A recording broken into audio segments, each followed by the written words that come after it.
Hi hello friends, ಕತೆ ಮುಂದುವರೆಯಲಿದೆ. ಕತೆ ಚೆನ್ನಾಗಿದ್ದರೆ ದಯವಿಟ್ಟು ಸಬ್ಸ್ಕ್ರೈಬ್ ಮಾಡಿ, ಲೈಕ್ ಕೊಡಿ. ಮನೆಗೆ ಇಬ್ಬರು ಹೋದ ಮೇಲೆ ರಜತ್ ಕೇಳ್ತಾರೆ, ನಾನಿಲ್ಲಿ ಇದ್ದರೆ ಯಾರು ಏನು ಅನ್ನಲ್ವಾ ಅಂತ.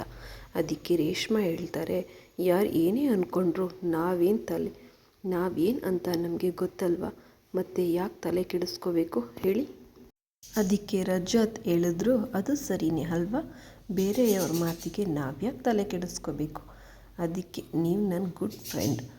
ಅದಕ್ಕೆ ರೇಷ್ಮಾ ಮಾತಾಡಿದ್ದು ಸಾಕು, ರೆಸ್ಟ್ ಮಾಡಿ, ನೀವು ಆ ರೂಮಲ್ಲಿ ಮಲಗ್ಬೋದು ಅಂತ ಆ ರೂಮ್ ತೋರಿಸ್ತಾರೆ.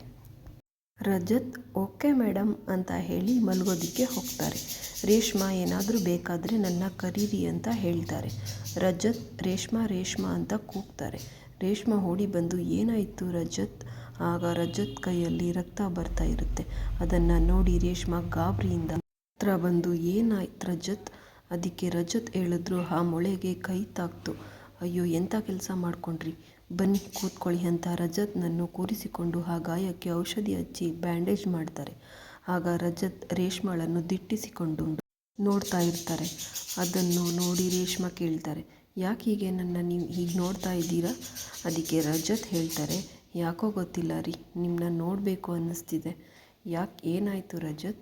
ನೋಡೋ ಅಂಥದ್ದು, ನೀವು ತುಂಬ ಅಂದರೆ ತುಂಬ ಒಳ್ಳೆಯವರು ಕಣ್ರಿ, ಯಾಕಿಷ್ಟು ಕೇರ್ ಮಾಡ್ತೀರಾ, ನೀವು ಬೇಗ ಹುಷಾರಾಗಲಿ ಅಂತ. ಸರಿ ಮಲ್ಕೊಳ್ಳಿ ಅಂತ ಹೇಳಿ ರೇಷ್ಮಾ ರೂಮಿಂದ ಆಚೆ ಹೋಗ್ತಾರೆ. ಬೆಳಿಗ್ಗೆ ರಜತ್ ಎದ್ದು ಆಚೆ ಬರ್ತಾರೆ. ಆಗ ತಾನೇ ಸ್ನಾನ ಮಾಡಿ ಆಚೆ ಬಂದು ನಿಂತಿರೋ ರೇಷ್ಮಾನ ನೋಡಿ ರಜತ್ ಕಳೆದೋಗ್ತಾರೆ. ಆಗ ರೇಷ್ಮಾ ಹೋಗಿ ರಜತ್ ಸ್ನಾನ ಮಾಡಿ ಅಂತ ಹೇಳಿ ಅಡುಗೆ ಮನೆಗೆ ತಿಂಡಿ ಮಾಡೋದಕ್ಕೆ ಹೋಗ್ತಾರೆ. ರಜತ್ ಸ್ನಾನ ಮುಗಿಸಿ ತಿಂಡಿಗೆ ಬರ್ತಾರೆ. ರೇಷ್ಮಾ ರಜತ್ಗೆ ತಿಂಡಿ ಕೊಟ್ಟು ತಿನ್ನಿ ರಜತ್ ಅಂತ ಹೇಳ್ತಾರೆ. ಅದಕ್ಕೆ ರಜತ್ ನೀವು ತಿನ್ನಲ್ವಾ ಅಂತ ಕೇಳ್ತಾರೆ. ನಾನು ಮನೆ ಕೆಲಸ ಮುಗಿಸಿ ಆಮೇಲೆ ಮಾಡ್ತೀನಿ ಅಂತ. ಅದೆಲ್ಲ ಗೊತ್ತಿಲ್ಲ, ನೀವು ಯಾವಾಗ ತಿಂತೀರೋ ಆವಾಗಲೇ ನಾನು ಮಾಡ್ತೀನಿ ಅಂತ. ಮನೆ ಕೆಲಸ ತುಂಬ ಇದೆ, ನಾನು ಆಮೇಲೆ ಮಾಡ್ತೀನಿ ರಜತ್, ನೀವು ತಿನ್ನಿ. ಸರಿ ಇಬ್ಬರು ಸೇರಿ ಮನೆ ಕೆಲಸ ಮುಗಿಸಿ ಆಮೇಲೆ ತಿಂಡಿ ಮಾಡೋಣ, ಓಕೆನಾ. ಬೇಡ ರಜತ್, ನಾನು ಮಾಡ್ಕೋತೀನಿ. ಆಗಲ್ಲ ಬನ್ನಿ ಸುಮ್ಮನೆ ಅಂತ ಕೆಲಸ ಮಾಡೋದಕ್ಕೆ ಶುರು ಮಾಡ್ತಾರೆ. ರೇಷ್ಮಾಗೆ ರಜತ್ ಒಳ್ಳೆತನ ನೋಡಿ ಅವ್ರ ಮೇಲೆ ಪ್ರೀತಿ ಶುರುವಾಗುತ್ತೆ. ಕೆಲಸ ಎಲ್ಲ ಮುಗಿಸಿ ಇಬ್ಬರು ತಿನ್ನೋಕ್ಕೆ ಶುರು ಮಾಡ್ತಾರೆ. ಆಗ ರಜತ್ ಹೇಳ್ತಾರೆ, ನಿಮ್ಮ ನೋಡಿದಾಗೆಲ್ಲ ನನ್ನ ಹಾರ್ಟ್ ಬೀಟ್ ಹೊಡ್ಕೊಳ್ಳುತ್ತೆ, ಯಾಕೆ ಅಂತ. ಅದಕ್ಕೆ ಮುಗುಳು ನಗುತ್ತಾ ರೇಷ್ಮಾ, ನನ್ನ ಕೇಳಿದರೆ ನಾನೇನು ಹೇಳಿ ಅಂತ ಅಲ್ಲಿಂದ ಎದ್ದು ಹೋಗ್ತಾರೆ.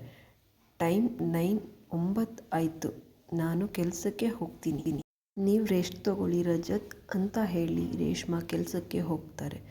ರಜತ್ ಅನ್ಕೋತಾರೆ, ರೇಷ್ಮಾ ಬರುವಷ್ಟರಲ್ಲಿ ನಾನು ಅವರಿಗೋಸ್ಕರ ಏನಾದರೂ ಸ್ಪೆಷಲ್ ಅಡುಗೆ ಮಾಡಬೇಕು ಅಂದ್ಕೊಂಡು ಅಡುಗೆ ಮನೆಗೆ ಹೋಗಿ ಅಡುಗೆ ಮಾಡ್ತಾರೆ. ಅಷ್ಟರಲ್ಲಿ ರೇಷ್ಮಾ ಮನೆಗೆ ಬರ್ತಾರೆ. ಈ ಕತೆ ಮುಂದುವರಿಯುವುದು.